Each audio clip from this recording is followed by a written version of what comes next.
தற்போதைய அண்மை செய்தியை பார்த்துக் கொண்டிருக்கிறோம். குன்றத்தூர் அருகே தாயை கொன்ற வழக்கில் குற்றவாளி தஷ்வந்த் விடுதலை செய்யப்பட்டிருக்கிறார். தந்தை பிறழ் சாட்சியாக மாறியதால் தற்போது தஷ்வந்தை விடுதலை செய்து செங்கல்பட்டு மாவட்ட முதன்மை அமர்வு நீதிமன்றம் தீர்ப்பளித்திருக்கிறது.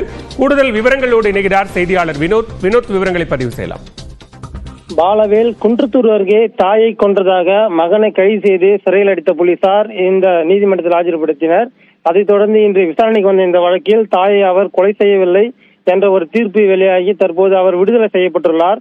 சென்னையை அடுத்த மாங்காடு அடுத்துள்ள மௌலிவாக்கம் மாதாநகர் பகுதியில் உள்ள அடுக்குமாடி குடியிருப்பில் வசித்து வந்தவர் பாபு.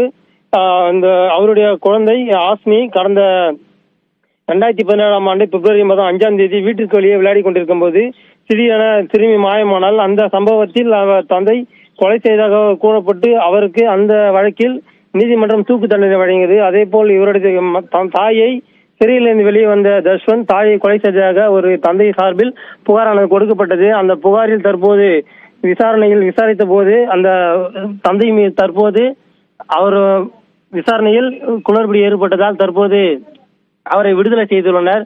செங்கல்பட்டு நீதிமன்றத்தில் விசாரணை வந்தபோது தற்போது விடுதலை செய்து ஒரு பரபரப்பான தீர்ப்பை வழங்கியுள்ளது. பாலவேல், விவரங்களுக்கு நன்றி வினோத்.